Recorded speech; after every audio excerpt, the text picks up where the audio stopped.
Të largosh njerëzit negativ, pse, kur dhe si ndikon në mirëqenien tonë.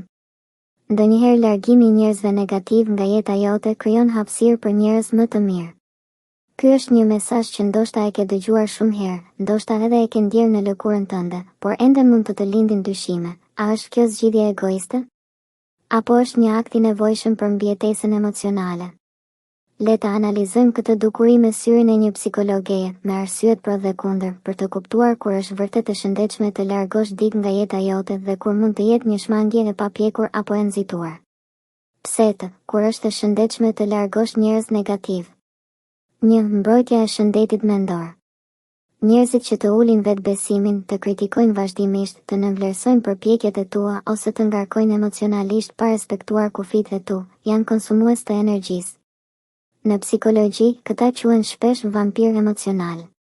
Qëndrimi i gjatë në një marrëdhënie toksike mund të çojë në ankth, depresion dhe ndjenjen e fajit kronik. 2. Hapësirë për zhvillim personal. Energjia që shpenzon për të menaxhuar marrëdhënie të padobishme mund të përkthehet në hapësirë për të ndërtuar veten, për të ndjekur ëndrat, për të krijuar lidhje të reja me njerëz që të motivojnë dhe të frymëzojnë. 3. Mësimi i vendosjes së kufive. Të thuash jo është një aftësi. Të largosh dikë që të dëmton është një deklaratë e fuqishme për vlerën që i jep vetes.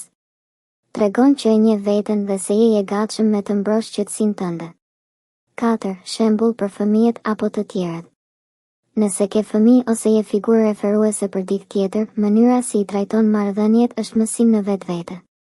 Të zgjedhësh veten mbi abuzimin emocional është një model i fuqishëm i vetëndërgjegjësimit dhe vetrespektit.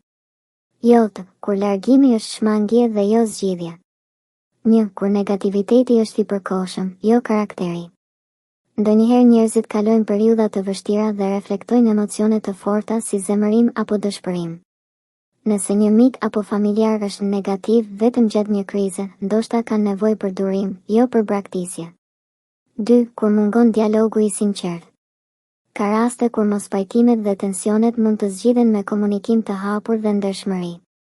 Largimi pa tentuar të kuptohemi ose pa i dhënë tjetrit mundësinë të përmirësohet, është shpesh një zgjidhje e lehtë, por jo e drejtë. 3. Kur vetë jemi në një moment të brisht emocionalisht. Ndonjëherë mendojmë se një person është negativ, por në të vërtetë ne vetë jemi të irrituar, të lodhur ose të paqëndrueshëm emocionalisht. Prandaj, largimi në këto momente mund të jetë më shumë reagim impulsiv se sa vendim i arsyetuar. 4. Kur ndërprerja e marrëdhënies është pasojë e frikës nga përballja.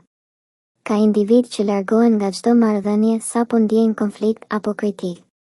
Kjo nuk është rritje personale, por shmangje. Nuk duhet të ikim çdo herë që përballemi me ndjenja të pakëndshme. Si ta dallojmë momentin kur duhet të largohemi? Pyet veten, si ndihem pas çdo ndërveprimi me këtë person? Nëse përgjigjja është vazhdimisht lodhje, ndjesi faji apo trishtim, ndoshta duhet rishikuar marrëdhënia.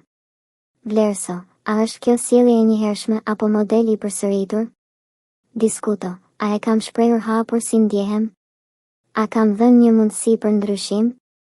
Largimi si akt dashurie ndaj vetes. Nuk është gjithmonë e lehtë të largosh dikë, sidomos nëse bëhet fjalë për një mik të vjetër, një të afërm apo një partner. Por ndonjëherë, ky është hapi më i guximshëm që mund të marrësh për të shpëtuar veten. Dhe sapo të krijosh hapësirë, do zbulosh që universi nuk e lë bosh atë vend, do ta mbush me njerëz që të duan për atë që je, jo për atë që përpiqesh të jesh për t'i kënaqur të tjerët.